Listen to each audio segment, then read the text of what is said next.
बात करते हैं, कोई डेल्टा कनेक्टेड सिस्टम है, फॉर एग्जांपल मेरा अल्टरनेटर अगर डेल्टा में कनेक्टेड है या कोई भी चीज़ है जो डेल्टा में कनेक्टेड है, तो उस पे न्यूट्रल अवेलेबल नहीं है, तो उसको न्यूट्रल प्रोवाइड करवाने के लिए दो मेथड होते हैं, यानी कि या तो हम जिगजैग ट्रांसफार्मर इस्तेमाल करें या फिर हम लोग स्टार डेल्टा ट्रांसफार्मर का इस्तेमाल करें।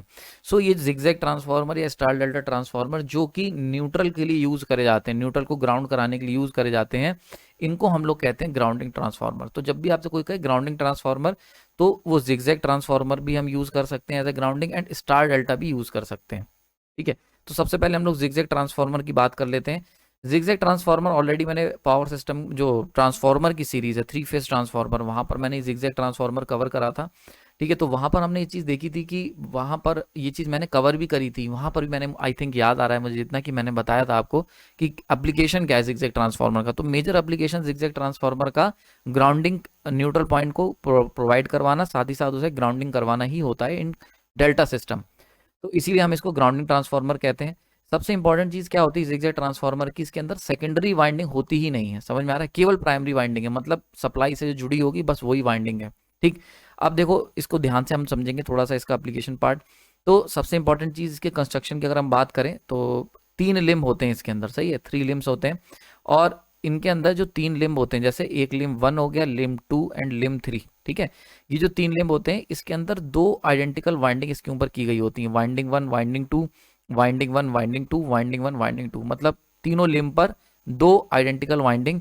बहुत इंपॉर्टेंट चीज यहाँ पर याद रखने वाली है, ये दोनों ही वाइंडिंग डिफरेंशियली होती है, वाउंड डिफरेंशियली। इसका मतलब क्या हुआ कि अगर एक का फ्लक्स ऊपर बन रहा है तो सेम फ्लक्स जो नीचे बनेगा वो अपोजिट डायरेक्शन में बनेगा। तो डिफरेंशियली वाउंड का मतलब कि डायरेक्शन जो होगी करंट की वो दोनों वाइंडिंग में अपोजिट होगी। तो अगर इसमें क्लॉकवाइज है तो इसमें एंटी क्लॉकवाइज होगी, इस तरीके से ये कहने का मतलब है। तो ये बड़ा इंटरेस्टिंग सा स्ट्रक्चर बनता है जब हम लोग जिगजैग ट्रांसफार्मर के कंस्ट्रक्शन बेसिस पे बात करते हैं। तो याद रखना, इस पे काफी बार क्वेश्चन पूछा जाता है वाइवा में कि जो जिगजैग ट्रांसफार्मर ग्राउंडिंग के लिए यूज करेंगे उसके लिम्ब पे जो वाइंडिंग होगी वो कैसी होगी, तो आइडेंटिकल होगी। मतलब आइडेंटिकल का मतलब क्या हुआ, same number of turns, same number of turns, तो टर्न्स तो सेम होंगे लेकिन डिफरेंशियली होगी, मतलब एक दूसरे के अपोजिट, करंट की जो डायरेक्शन होगी दोनों वाइंडिंग में वो जस्ट अपोजिट होगी। ठीक है, क्लियर हो गया यहाँ पर।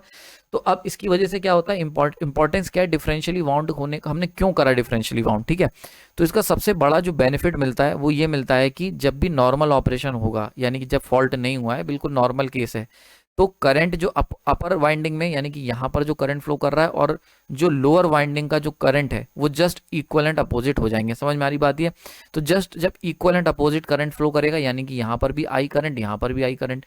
दूसरी बात, नंबर ऑफ टर्न्स बराबर है, इसीलिए मैंने कहा जस्ट इक्वल एंड अपोजिट। तो इक्वल का मतलब ऊपर भी अगर आई करंट फ्लो कर रहा है प्राइम एक लिम्ब 1 में, तो लिम्ब 2 की जो वाइंडिंग है उसमें भी आई करंट ही फ्लो करेगा, सही है।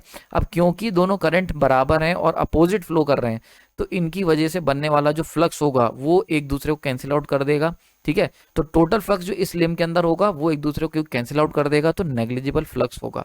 सो मेजर एडवांटेज जो होता है उसके अंदर क्या होता है, यहाँ पे देख सकते हो ये पर्पल कलर से मैंने मार्क करें, दीज आर द फ्लक्सेस। तो क्योंकि इसके अंदर करंट अगर इस डायरेक्शन में है तो इसमें रिवर्स है, तो जो ऐसे में फ्लक्स बनेगा वो इसमें ऊपर की तरफ और इसमें नीचे की तरफ। यहाँ पे राइट हैंड मैक्सवेल्स का रूल लगा लो, तो ये दोनों फ्लक्स एक दूसरे को कैंसिल आउट कर देंगे। तो इस लिम्ब 1 में जो नेट फ्लक्स निकल के आएगा वो बहुत ही ज्यादा नेग्लिजिबल, क्लोज टू जीरो होगा। तो नॉर्मल ऑपरेशन के अंदर जो लिम्स होते हैं उनके अंदर फ्लक्स की वैल्यू कितनी होगी, जीरो। इससे फायदा क्या हुआ, सबसे इंपॉर्टेंट चीज हुई कि अगर क्योंकि फ्लक्स जीरो है तो ट्रांसफॉर्मर वेरी स्मॉल या नेग्लिजिबल मैग्नेटाइजिंग करंट ड्रॉ करेगा, क्योंकि मैग्नेटाइजिंग करंट जो होती है वो ड्रॉ जो की जाएगी वो on the basis of flux की जाएगी। अब जब फ्लक्स ही बिल्कुल नेग्लिजिबल हो रहा है, मतलब हर लिम्ब का फ्लक्स बिल्कुल ना के बराबर है, तो जो मैग्नेटाइजिंग करंट जो ये तुम्हारा जिगजैग ट्रांसफार्मर ड्रॉ करेगा नो लोड की कंडीशन में, वो बहुत ही ज्यादा नेग्लिजिबल होगा। समझ में आ रही बात है। आपको पता है ना कि जब भी हम ट्रांसफार्मर लेते हैं उसे सप्लाई से जोड़ते हैं तो भले ही उसकी सेकेंडरी पर कुछ भी ना लगाओ, बट वो एक स्मॉल अमाउंट का नो लोड करंट लेता है, जिसका मेजर पोर्शन जो है, मेजर पोर्शन वो मैग्नेटाइजिंग कंपोनेंट में चला जाता है। अगर प्रैक्टिकल ट्रांसफार्मर है तो इसका कुछ पोर्शन लॉसेज में भी जाता है, और अगर आइडियल है तो केवल मैग्नेटाइजिंग। तो अब क्या होता है कि जो नो लोड करंट या जो नॉर्मल करंट जिगजैग ट्रांसफार्मर खींचेगा वो नेग्लिजिबल होगा, क्योंकि कोई भी फ्लक्स बची ही नहीं रहा है, नेट फ्लक्स जीरो है। ठीक है, क्लियर हो गया यहाँ पर। अच्छा, एक और इंपॉर्टेंट चीज आती है यहाँ पर कि नेग्लिजिबल क्योंकि यहाँ पर फ्लक्स हो रहा है, तो अब क्या है, जो साइज होगा ट्रांसफार्मर का वो भी हम लोग बहुत ही स्मॉल साइज का ट्रांसफार्मर से काम चल जाएगा। क्यों, क्योंकि यहाँ पर ये है कि जब हमारा नेट फ्लक्स जीरो है, तो मतलब नेट फ्लक्स ही जब कम बच रहा है, तो हमें बहुत ज़्यादा चौड़े लिम्ब की ज़रूरत नहीं होगी। आपको याद रखना है कि जब भी हम ट्रांसफार्मर मार्केट से खरीदते हैं, तो ट्रांसफार्मर का जो साइज़ है वो इस बात पे डिपेंड करता है कि भाई उसे फ्लक्स कितना कैरी करना है। ठीक है, समझ में आ रही है? क्योंकि फ्लक्स जितना ये कैरी करेगा, उतना ज़्यादा मोटा थिक ट्रांसफार्मर लेना पड़ेगा हमें। तो इसीलिए जो 50 हर्ट्ज के अगर आपका फ्लक्स ज़्यादा कैरी कर रहा है, हाई वोल्टेज जो पावर ट्रांसफार्मर होते हैं उनका साइज वैसे ही बढ़ता चला जाता है, बिकॉज फ्लक्स की रिक्वायरमेंट ज़्यादा होती है। अब ज़्यादा फ्लक्स कैरी करना है तो ज़्यादा डायपोल होना चाहिए, मैग्नेटिक। ठीक है, और ज़्यादा डायपोल्स, मैग्नेटिक डायपोल्स होने के लिए हमें ज़्यादा कोर का मटेरियल चाहिए होगा। So we need large size alternate transformers. तो अब क्या हो रहा है, क्योंकि नेट फ्लक्स बहुत ही नेग्लिजिबल है, बहुत ही स्मॉल नेग्लिजिबल फ्लक्स कैरी करना है, तो स्मॉल साइज के जिगजैग ट्रांसफार्मर से काम चल जाता है। ठीक है, so these are the two benefits, जिसकी वजह से हम लोग क्या करते हैं कि दोनों